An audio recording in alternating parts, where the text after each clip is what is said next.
आज की कक्षा में पढ़ेंगे हम कक्षा 12वीं से फिराक गोरखमुखी द्वारा लिखित रुबाइयाँ। तो ये रुबाइयों में सबसे पहले हम देखते हैं इसमें रुबाइयों में आपका अर्थ क्या दिया गया है, इसकी समरी क्या है। तो रुबाइयों में वात्सल प्रेम क्या होता है। तुलसीदास अगर हम देखें, तुलसीदास जी को जानते सब लोग कि वात्सल सम्राट कहे जाते हैं, तो उनके ही जैसा ही इसमें वात्सल प्रेम को इन्होंने बताने का प्रयास किया है। तो माँ अपने बच्चों को आंगन में खड़ी होकर अपने हाथों से प्यार से झुला रही है। वह उसे बार बार हवा में उछाल देती है, जिससे बच्चा खिलखिलाकर हंस उठता है। वह उसे साफ पानी में नहलाकर उसके बालों में कंघी करती है, तेल लगाती है, और बच्चा भी उसे प्यार से माँ कहता है और वो कपड़े पहनाती है। दिवाली का अवसर पर शाम पर होते हुए पुते हुए सजे हुए घर सुंदर लगते हैं। दिवाली के त्यौहार के समय क्या वातावरण रहता है, कैसा माहौल रहता है, और कैसे बच्चे चीनी मिट्टी के खिलौने को देखकर खुश होते हैं। वह बच्चे घर में दीपक भी जलाते हैं, जिससे उनके चेहरे की भी चमक बढ़ती है। ये सारी बातें जो हैं आपको इसमें पढ़ने मिलेंगी। साथ में एक माँ और बच्चे का वर्णन और एक भाई और बहन का प्यार क्या होता है वो भी इसमें बताया गया है। ठीक है, तो चलिए शुरू करते हैं। आंगन में लिए चांद के टुकड़ों को खड़ी। आंगन में लिए चांद के टुकड़े को खड़ी। तो कहने का मतलब ये है कि माँ जो है अपने बच्चों को चांद का टुकड़ा कह रही है, उसे सुंदर मानती है। तो एक माँ जो है टुकड़े अर्थात अपने बेटे को घर के आंगन में लिए खड़ी है। ठीक है, हाथों पे झुलाती है उसे गोद भरी। वही अपने चांद के टुकड़ों को अपने हाथों से झुलाती है या झुलाने लगती है। ठीक है, रह रह के हवा में जो लौका देती है, रह रह के से तात्पर्य बीच बीच में वह उसे हवा में उछाल भी देती है। हवा में लौका देती है मतलब हवा में उछाल देती है। गूंज उठती है खिलखिलाते बच्चों की हंसी। इस प्रक्रिया से क्या होता है, इस क्रिया से क्या होता है कि बच्चे की जो हंसी जो है वो क्या होती है, गूंज उठती है। उससे मतलब है कि चारों तरफ वो बच्चा जो है हंसने लगता है जब उसके साथ ऐसा करती है, उसकी माँ जो है ऐसा करती है उसके साथ, तो वो हंसने लगता है। ठीक है, अब अगर हम इसमें देखें कि इसमें रुबाइयों में, तो रुबाई में रस देखा जाए तो रस कौन सा है, वात्सल रस, क्योंकि बच्चे की और माँ की प्रेम का वर्णन किया जा रहा है, तो उसमें वात्सल रस है।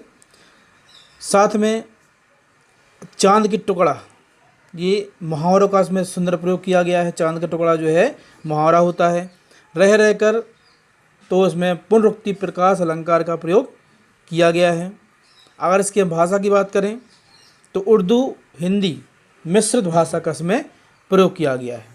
ठीक है, क्योंकि इसका नाम भी रुबाइयाँ है तो ये उर्दू भाषा का शब्द है, तो उसमें उर्दू और हिंदी का प्रयोग किया गया है। ठीक है, चलिए देखते हैं सेकंड, इसका जो दूसरा रुबाइयाँ दिया है। नहला के छल के निर्मल जल से, नहला के छल के निर्मल जल से, तो इससे तात्पर्य है कि माँ अपने बच्चों को स्वच्छ जल से नहलाती है। उलझे हुए गेसुओं में कंघी करके, गेसुओं से मतलब होता है बालों से, कंघी कर कर, तो उसके उलझे हुए बालों में पानी उछाल या पानी छलक रहा है, तो उलझे हुए बालों में गेसुओं में कंघी करती है। किस प्यार से देखता है बच्चा मुँह को।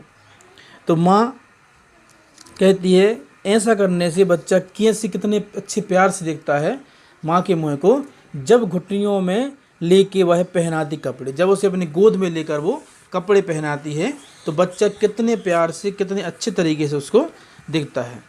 तो इसमें भी आपके वात्सल्य रस दिखाई देता है। भाषा की बात की जाए तो उर्दू और हिंदी मिश्रित भाषा इसमें प्रयोग की गई है। छल के जहाँ पर दो शब्द एक शब्द दो बार आता है वहाँ प्रवृत्ति प्रकाश अलंकार है, तो वो भी इसमें दिया गया है।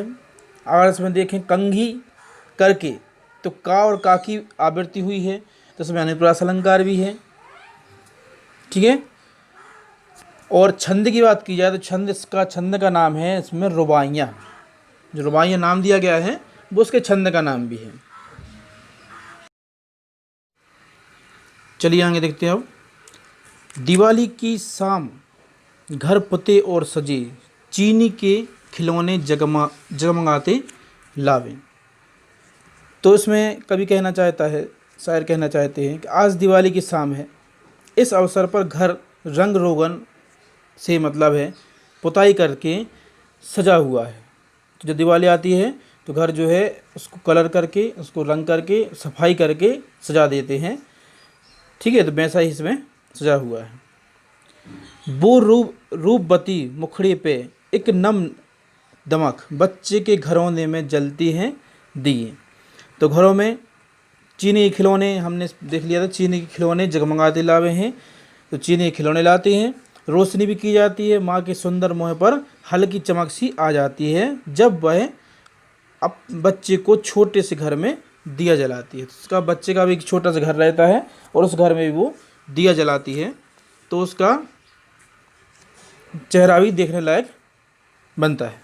ठीक है, अब आगे देखते हैं हम कि आंगन में तुनक रहा है, आंगन में तुनक रहा है जिद याया, बालक तो है चांद पे ललचाया है, दर्पण उसे देख के कह रही है माँ, देख आईने में चांद उतर आया है।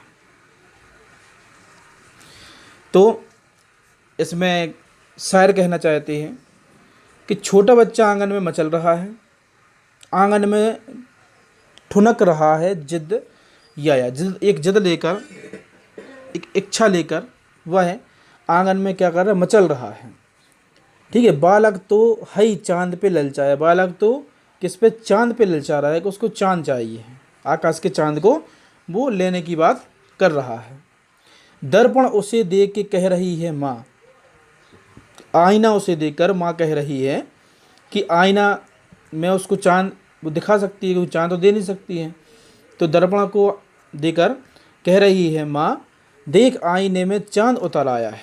तो माँ आईने में चांद को उतरता हुआ बता रही है और दिखा रही है कि चांद इसमें आ गया है। इस तरह बच्चे की जिद को वो पूरा करती है। ठीक है, तो इसमें अगर रस की बात की जाए तो वात्सल रस है, भाषा वही है आपकी उर्दू हिंदी। ठीक है, चलिए तो आगे बढ़ते हैं। रक्षाबंधन की सुबह रस की पुतली छाई है घटा गगन की हल्की हल्की, बिजली की तरह चमक रहे हैं लच्छे, भाई के हैं बांधती चमकती राखी। ठीक है, तो रक्षाबंधन की सुबह रस की पुतली, तो रक्षाबंधन की सुबह वह मिठास की सौगात है। रस की पुतली से मतलब मिठास की सौगात, मिठास की सौगात बताई है। छाई है घटा गगन में हल्की हल्की, गगन की हल्की हल्की। तो शायर कहना चाहते हैं कि इन दिनों मीठे बंधन का दिन है। रक्षाबंधन मीठे बंधन का ही दिन होता है। सावन का महीना है, आकाश में काले काले बादल की हल्की घटा छाई हुई है। इन बादलों में बिजली चमक रही है, बादल भी होते हैं साथ में बिजली भी चमकती है।